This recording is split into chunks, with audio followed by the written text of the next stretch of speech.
So a while ago, I did a poll about creativity and money and your writing experience and your writing process and all this stuff. And I asked y'all at the end if you had any questions for fellow writers. And so I've been kind of going over these questions in like this Q&A format, but also just like with the hopes that in the comments down below, y'all will also answer these questions. So I still have so many more to go through. I figured it was probably time for the next installment. But real quick, what I'm working on today is I recently did an I Tried Writing Like, where this person, I'm not gonna say who it is because I think this video might come out first, where this person edited as they wrote. So they would draft in the morning and then they'd come back, and then in the evening they would read aloud their work and also edit that work.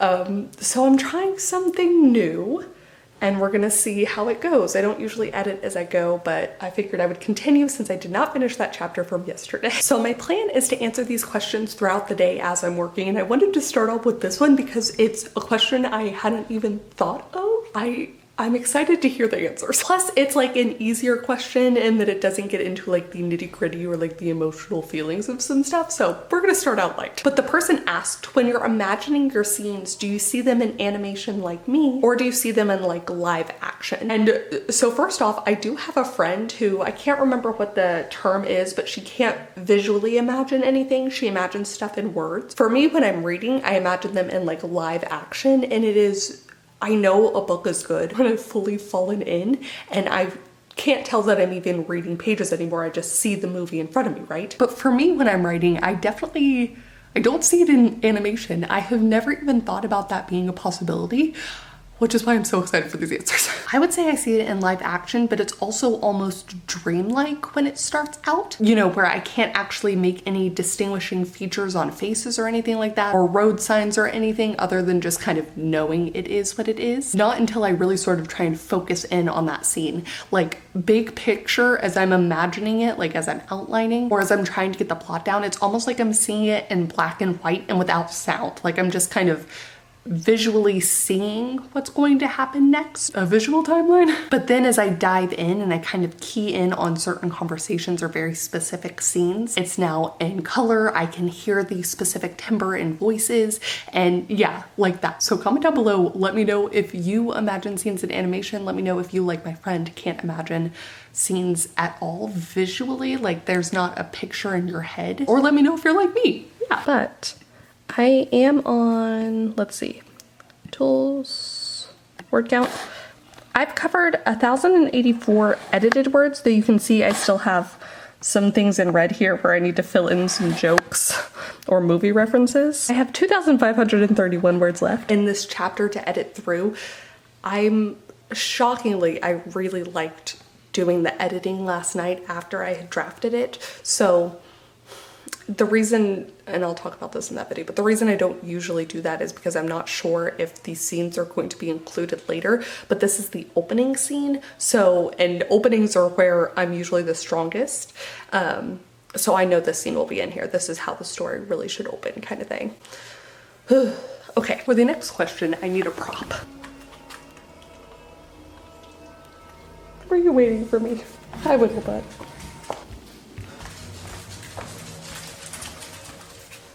Oh, I can't shut it without you in here this time. Is that what it is?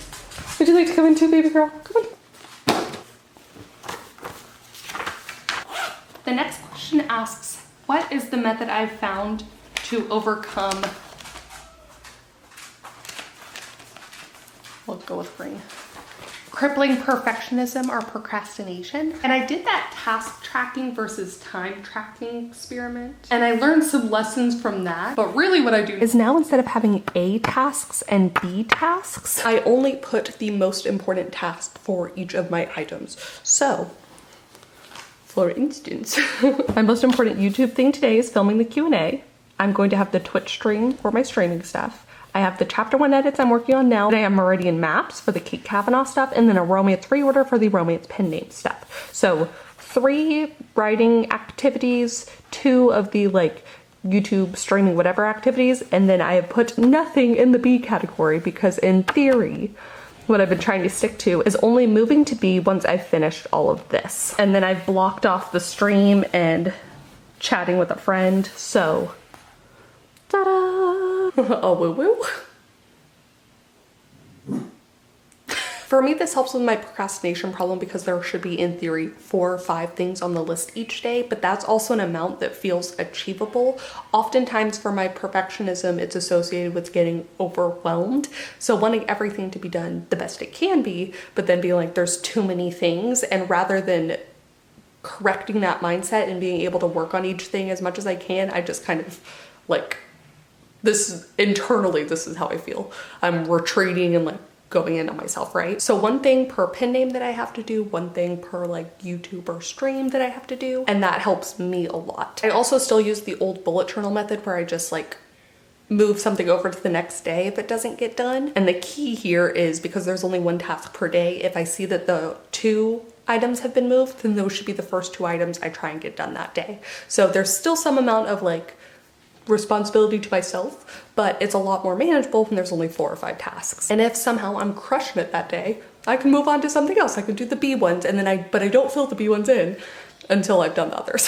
I think this could potentially work really well for school stuff too. If you have certain homework assignments you can put on. I know that those tasks, you know, you might have something per class, and that can get up to more than 4 or 5 things, obviously. So you'd have to adjust it for yourself, but I'd be really curious to hear how other people have kind of worked around their own procrastination slash perfectionism and how those two sort of play into each other. I have about 30 minutes before stream. Let me get a sip of this stuff. Give me the power of sugar. Hello.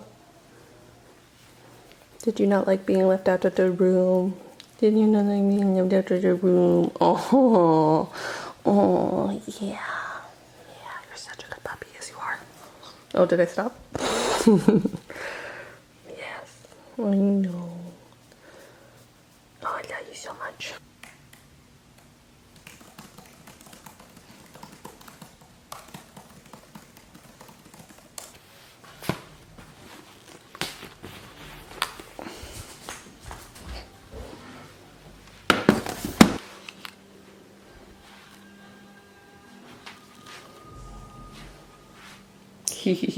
And Twitch Studio. So for this next question, I'm actually going to poll the Twitch audience because I'm really curious how many people have experienced this. But basically the question is, have you ever been jealous of another writer, and how do you like get past comparisonitis? Manage poll, new poll.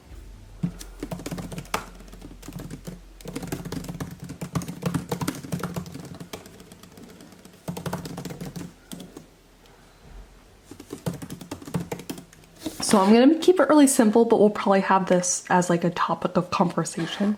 But I got rid of no additional bits voting. So we're going live, oh, right now. Start stream. Go live. Hello everyone. The poll is live. Thank you, Regina. All right, so we got 2 minutes. We're gonna wait and see what the result is. And I will scroll to the bottom. I'm very far behind. The time is just about up. Yeah, okay, there's the results. So, have you ever been jealous of another writer? 71%, yes.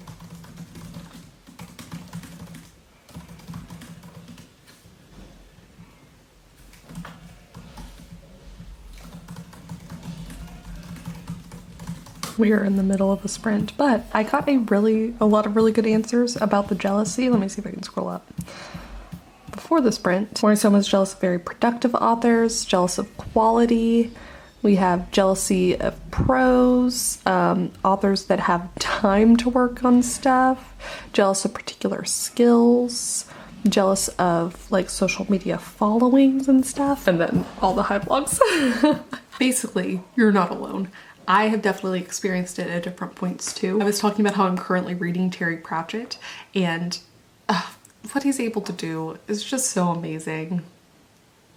And like, it's not even jealousy necessarily at that point. It's like reading something and feeling like you'll never be able to achieve that level of greatness. And I probably won't be able to, and that's okay, you know, but it definitely has, you know, not every author that I read gives me that feeling, but sometimes I do get that feeling. It doesn't take away from my enjoyment of the story that he's telling, but there's something in the back of the head that's just like, damn it.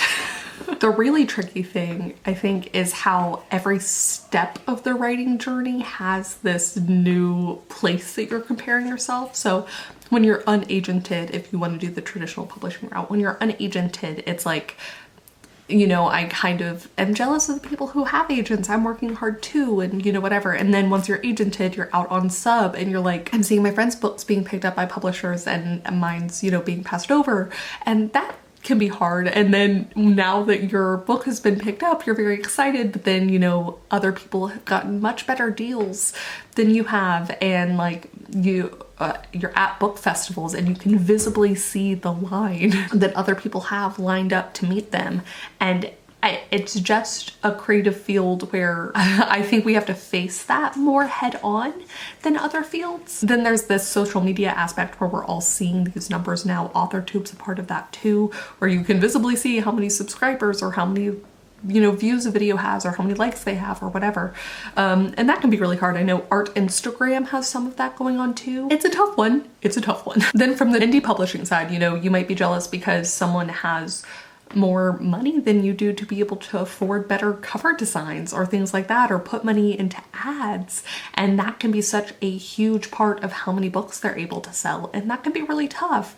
And yeah, I don't know that I have any advice for comparisonitis or being jealous of other writers other than journal about it and see if you can somehow transform that into a positive, or let it inform you of what your true goals are. But basically, lots of us feel you. That's the point of this. Let me pull this back because we still have 2 minutes on this print.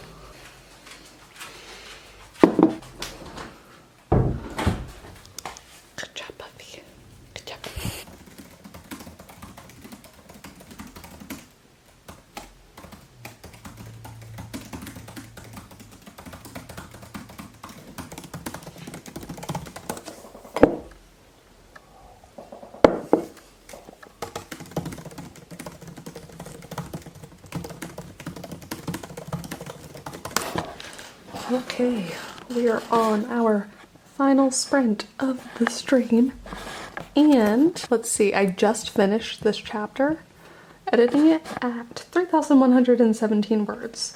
So I did edit this and it does flow really well, and I have all the important information, though there's still like characters I need to name. So there's bits of yellow here, but I am pretty happy with that.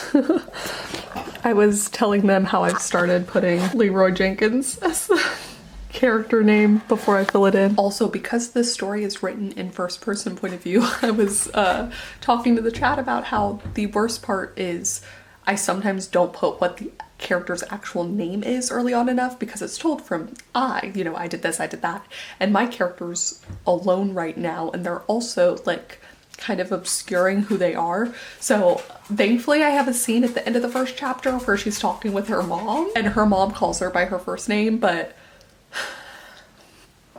hopefully that's early on enough. I think Allie in the chat was saying how she had to rewrite some of her first chapter to get it in earlier what the main character's name was, so it's fine. I have been spotted. I'm clearly not very subtle. Oh, I know. Oh, I know. Yeah.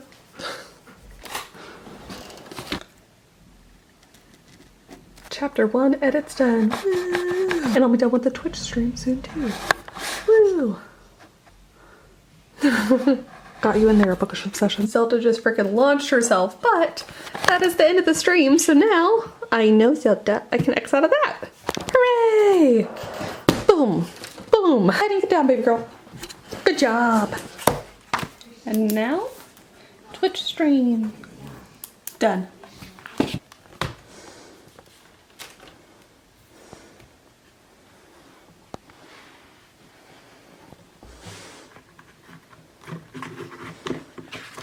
Sneak peek. Oh.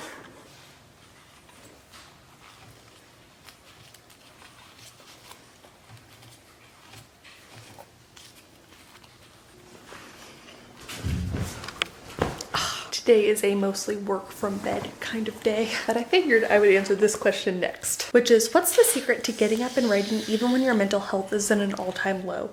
Like when you still desperately want to do something, but you feel too heavy to, emotionally speaking. This is a tough one. So today I'm in physical bed and thankfully have laptop.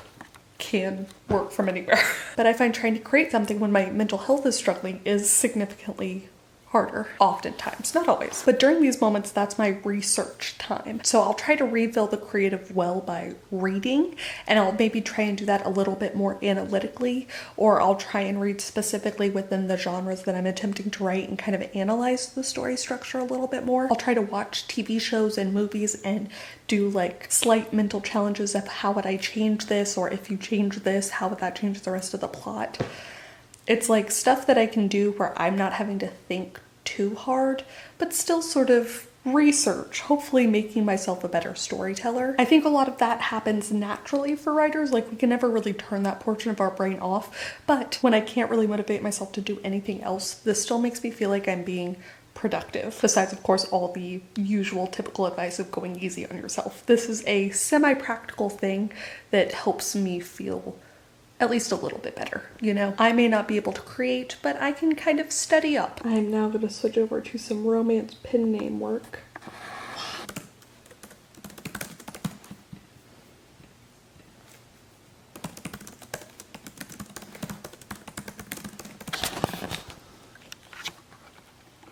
Being a long girl and a puppy.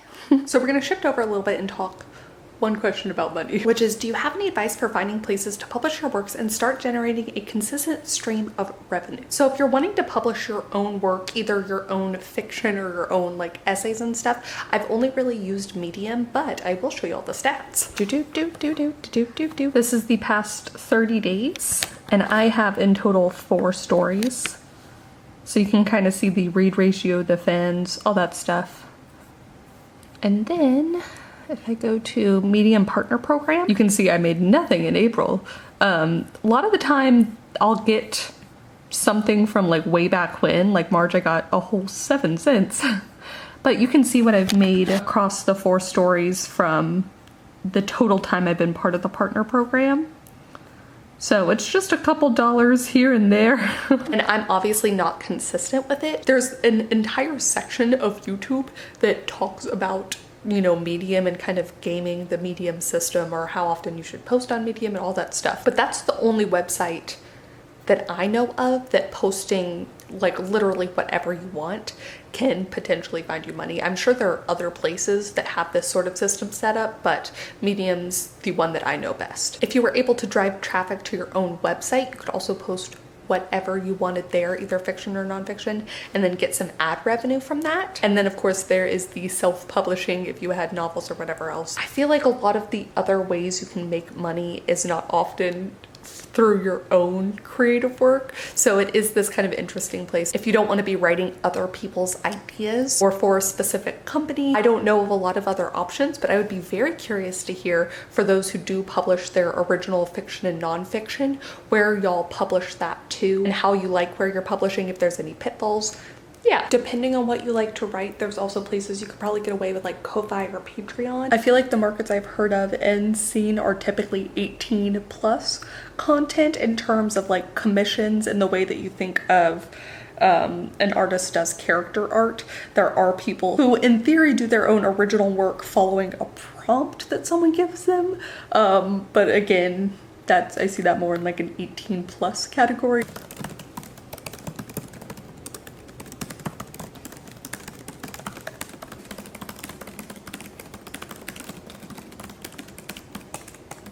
One question that I really loved asked, what are your current commitments or 2021 commitments when it comes to equity on AuthorTube? I'm always curious to know how my fave video creators are planning to incorporate equity into their presence. So I'm going to answer this as both a viewer and a creator, because there's what you can do from the viewer side, right, is also important, which is just watch more people of color, watch more queer people. As I've been trying to get better at Spanish, I've also been searching up some AuthorTubers who speak Spanish, and I've been trying to turn on the captions if they have them with the English subtitles and kind of following along. So that's a really big thing.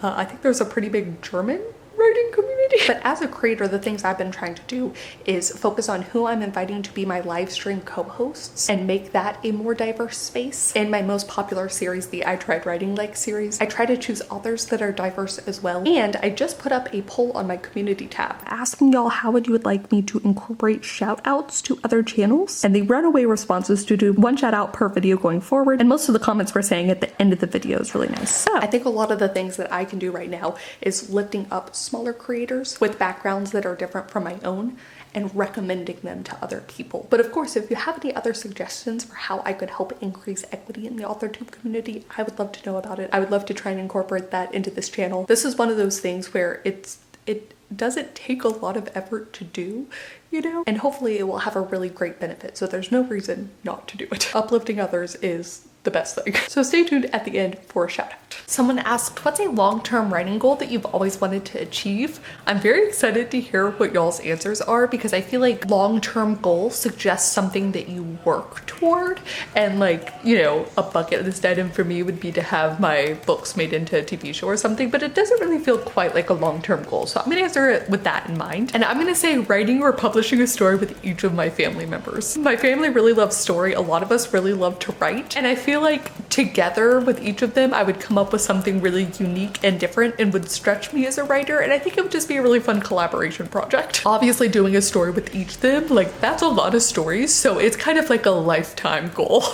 Another person asked, how did you meet your best writer friends? I've met writer friends in book clubs. I've met writer friends in writer clubs, writing organizations. AuthorTube's a big one, but I also met a lot of my writing friends in college and I've stayed friends with them. I think especially amidst this pandemic, I haven't made any new writing friends that weren't through AuthorTube. So the internet is just an amazing and beautiful place sometimes, especially when it comes to meeting writing friends. And the last question asks of everyone, what do your first drafts usually look like? Incoherent, somehow coherent, etc. Somewhere in between? Where are you at?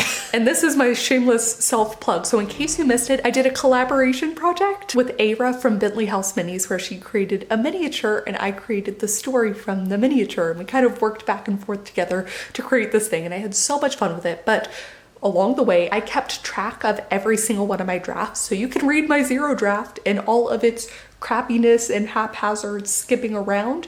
And the first draft is I tried to come up with more of what I was looking for and it's still kind of haphazard all the way until the final draft. So I'm going to link that down below. Check it out. You can actually read the craziness. My hope with the story that I started today, that I was working on today at the start of this vlog, yes, is that the 0/first draft will actually be slightly more coherent. This is a complete process change for me. I don't know that I'm going to do this for every story, but I thought I would just try something different. It's a very long experiment, but I'm going to try it out and see how it goes. But that is going to be it for this video. Please do comment down below and let me know if you have any questions you would like me to add to the mega list of questions. Yes, I still have literally hundreds to go through. I'm not selecting all of them. I'm kind of jumping around, but now it is time to do my AuthorTube shout out. And for this video, that is Portia Simmons. So Portia's a poet, first off. She's also like an essayist and she does a lot of other writing, but she's a poet and I freaking love the idea of getting to see more poets in my subscription feed. She does a bunch of live streams, usually on Wednesdays, so I think she's going to keep up with her Monday streams that she started in April since it was National or Worldwide Poetry Month. I love her energy so much. Also, I can't do it because one hand is holding the camera, but the way she does her intros when she says hi, everyone with both hands, it just makes me happy. So I'm gonna leave the link to her channel down below. You can check it out. Join her on her streams. I'm also going to leave a link down below to the anthology that she has listed called Radical, an unapologetic anthology by women and gender non-conforming storytellers of color. So please do check that out too. Also, the cover.